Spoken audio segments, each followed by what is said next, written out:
आपसे कहना चाहता हूँ, ये रमजान का आखिरी अशर है, आप अल्लाह के जिक्र की मजलिस में आए। खुदा रहा रसूल पाक का वास्ता देता हूँ, तुम्हारे दो छोटे कंधों पर बहुत बड़ी जिम्मेदारी आई, जो अगलों पे नहीं थी आज तुम पर है। तुम्हारी पूरी जनरेशन जो बाद आने वाली है वो तुम्हारे हर नक्ल हरकत को देखेगी और उसको कॉपी करने वाली है।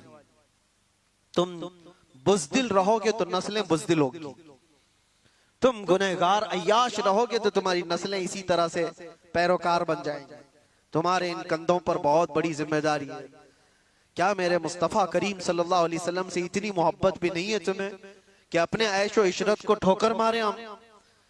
दुनिया जो चाहती है वैसे ना बन करके आमिना का लाल जैसा चाहे वैसे बन जाए।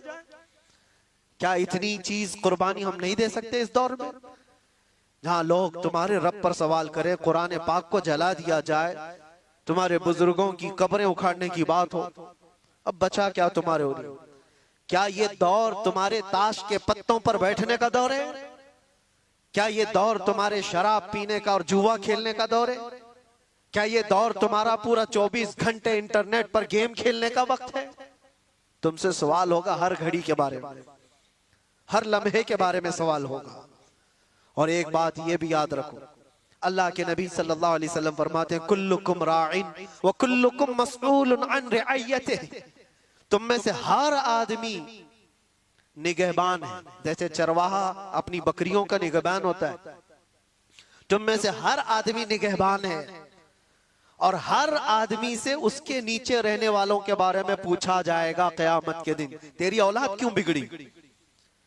तेरी औलाद गलत रास्ता क्यों इख्तियार की तेरे अंडर में थी?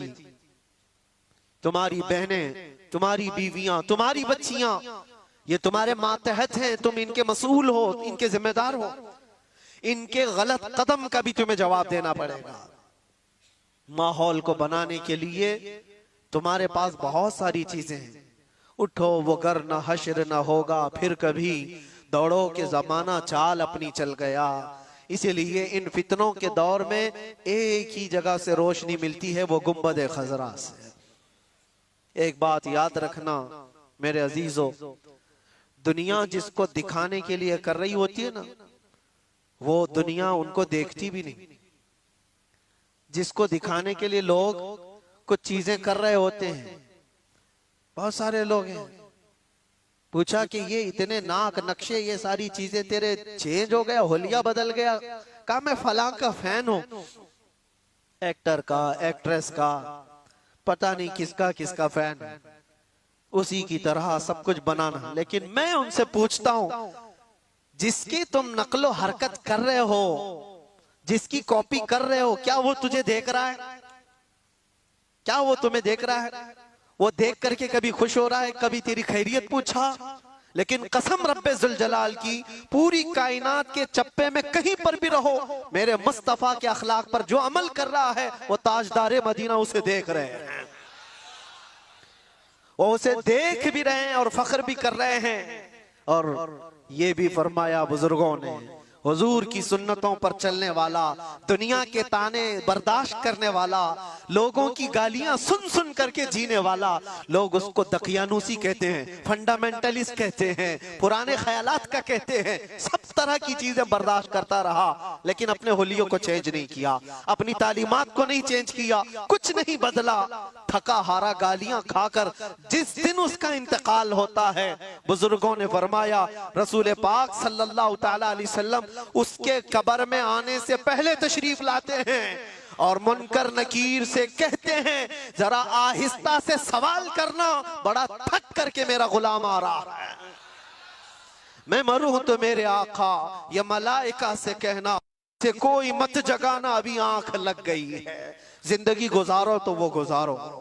दुनिया के ताने इन फितनों के दौर में बर्दाश्त करना सीख जाओ। लोग तुम्हारे अखलाक पर उंगलियां उठाएं, तुम्हारे सच बोलने पर भी ताना होगा, तुम्हारे ईमान पर कायम रहने पर भी ताना देंगे लोग, तुम्हारी अच्छी बातों पर ताना देंगे कि इसकी जुबान तो देखो, मुल्ला बन गया, मौलवी बन गया, मौलाना जैसी बातें करने लग गया, ये ताने देने लग जाएंगे लोग। दो हदीस क्या नौजवान सुनाएगा, उसको कहते हैं अल्लामा बन गया, मौलवी बन गया है।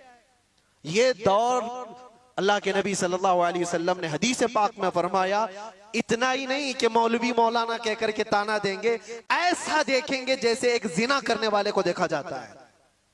यह हदीस है किताबुल मलाहिम वल फितन में अबू नईम ने यह हदीस नकल फरमाई है। इसलिए मेरे अजीजों, उस दौर का मुकाबला करने के लिए, उस दौर के चैलेंजेस को आपको बताना ये जरूरी था, मैंने बताया। उस दौर में अल्लाह के नबी ने यह भी फरमाया, जो महफूज रह सकता है वो कौन है? वो बंदा जो ये कहा मेरा रब अल्लाह है और उस पर जम गया, चाहे कुछ भी हो, अब मेरा रब अल्लाह है। तुम मेरे सीने पर चढ़ करके बोलो, मेरी गर्दन पर तलवार रख करके बोलो, मैंने कहा है मेरा रब अल्लाह है तो अल्लाह ही है। ये इस पर कायम रहना, और दूसरी चीज आखिरत पर कायम रहना। अल्लाह ताला इस शर के जमाने में हमारी हिफाजत फरमाए। इस शर के दौर में मौला हमारी जानों की, हमारे मालों की और हमारे आमाल और हमारे ईमान की हिफाजत फरमाए। खुसूसियत के साथ पूरी दुनिया भर में कुछ वाकयात ऐसे होंगे जो तुम्हारा दिल दहला देंगे, वो होंगे, वो भी आजमाइश है, वो भी आजमाइश है। मुझे एक बात याद आती है, एक खातून जो सिर्फ और सिर्फ मुसलमान होने के नाते अमेरिका की जेल में कैद, और कितने सालों से, सालों बीत गए, 25 साल के करीब। उस खातून को दांत तक तोड़ दिए गए, जहन तक माजूर कर दिया गया, हर चीज। उस खातून ने अपनी बहन को मुलाकात में एक बात ये कही थी। बहन मिलने के लिए गई तो उस खातून ने कहा कि जेल की अजियतें बहुत सख्त हैं। मैं जानता हूं मेरे अजीज, एक दिन 1 साल के बराबर कटता है। मैं जिस जेल में रह करके आया वहां पर लोग 22-22 साल से अंदर है। कितनों के घर उजड़ गए, खत्म हो गए, कितनों के घर वाले इंतकाल कर गए, वो आ ना सके, कितनों की औलाद बिखर गई, कुछ तो ऐसे कंप्रोमाइज करके रह गए कि अब हमारी जिंदगी का खात्मा इन्हीं 4 दीवारों के अंदर है। कुछ बर्दाश्त न करते हुए रस्सियां लटका करके अपने आप को फांसी पर झूल गए। हालात बड़े सख्त, बहुत सख्त आजमाइश का दौर। एक खातून जो ईमान की बुनियाद पर, इस्लाम की बुनियाद पर कैद में गई, अजियतों पर अजियतें दी गई, इतनी अजियतें कि पैर फैलाने की भी जगह नहीं थी, इतनी छोटी बैरक दी गई। उसमें 20 साल कट गए हों। बहन ने एक बार पूछा कि ये अजियतें जो इतनी सख्त गुजर रही है, तो वो हंसकर कहने लगी, कोई बात नहीं, मैं खुद भी घबराई हुई थी बहुत, लेकिन इस छोटी सी 4 दीवारी के अंदर बहुत थक करके एक दिन सोई तो ख्वाब में रसूल पाक तशरीफ लाया। बर्दाश्त से ज्यादा हो गया तो मेरे मुस्तफा तशरीफ लाए। हुजूर पाक सल्लल्लाहु अलैहि वसल्लम से मैंने अर्ज किया कि आका, ये जमाना कब खत्म होगा मेरी आजमाइश का, ये मेरा इम्तिहान कब खत्म होगा, इतनी अजियतों से गुजारा जा रहा है, ये कब खत्म होगा। अल्लाह के नबी सल्लल्लाहु ताला अलैहि वसल्लम ने क्या फरमाया? कहा खातून, ये तेरी आजमाइश थोड़ी ना, ये उम्मत की आजमाइश है। देखा जा रहा है कि उम्मत मजे लेकर सो रही है। तुम क्या समझते हो, ये जो छोटे छोटे बच्चे रोज हिलाक हो रहे हैं बिलबिलाते हुए, आग के गोलों के नीचे उनकी सुबह और शामें होती हैं, उनकी चीखों को दुनिया ये समझती है कि एक इलाके का झगड़ा है। मैं कहता हूं पूरी कायनात के मुसलमानों का ये इम्तिहान है, आजमाइश है। तुम फिजिकली उनकी मदद नहीं कर सकते तो कम से कम अपनी जिंदगी तब्दील करो ताकि तुम्हारी दुआएं बारे इजाबत से टकराएं, अल्लाह की बारगाह में तुम्हारी दुआएं तो जाए। इसलिए मैं ये कहता हूं, यह आखिरी अशरा है। मजलूम फिलिस्तीनियों के लिए भी हम दुआ करते हैं, मौला उन पर आए हुए उस जमाने को जल्द से जल्द खत्म फरमा दे। पूरी दुनिया रमजान मना रही है, पूरी दुनिया ईद की तैयारियों में बाजारों में दौड़ी दौड़ी घूम रही होगी, लेकिन वहां पर जनाजे निकल रहे हैं। सुबह एक जनाजा शाम में एक जनाजा, बल्कि एक ही रास्ते पर 80-80 जनाजे जा रहे होते।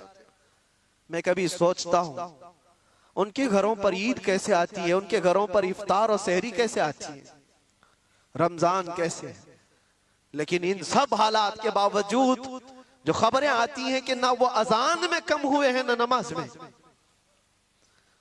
वह दुखती हुई आवाज में दर्द के साथ, अजानों के साथ भी अपने ईमान को कायम रखे हुए हैं। एक बड़ी आजमाइश है।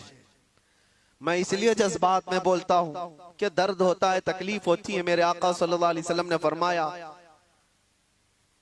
मैं फिर से अपने लहजे में कहता हूं, कुछ कुत्तों को इन बातों पर यह तकलीफ अगर होती हो कि कहीं और तकलीफ हो रही है तो आपको बोलने की क्या जरूरत, तुम्हें पता ही नहीं ईमान किसे कहते हैं। मेरे आका ने फरमाया, मसलुल मुमिनी का मसली जसदिन इज़ा इश्तका अदुन तुदआ लहु साइरुल जसदि बिस्सहरी वल उम्मा। हुजूर फरमाते हैं, पूरे मोमिनों की मिसाल एक जिस्म की तरह है। एक अज़ू को तकलीफ हो तो पूरे जिस्म में बुखार आता है, एक अज़ू को तकलीफ हो तो पूरे जिस्म में बुखार आता है। इसी को ईमान कहते हैं। फिर वो ईमानी क्या है जो दूसरों की तकलीफ का एहसास नहीं करता हो। एहसास के साथ अपनी जिंदगियां बदलनी है। या आखिरी अशरे में गिड़गिड़ाओ और अपने रब से मांगो कि मौला हमें भी बदल दे और उनके हालात भी बदल दे। वो दौर मौला जल्द से जल्द अता फरमा जिस दौर में हर जगह हम खुली सांसों के साथ ये कह सके लब्बैक या रसूल अल्लाह। व आखिरु दावाना अनिल हम्दुलिल्लाहि रब्बिल आलमीन। जिक्र के लिए आप हजरात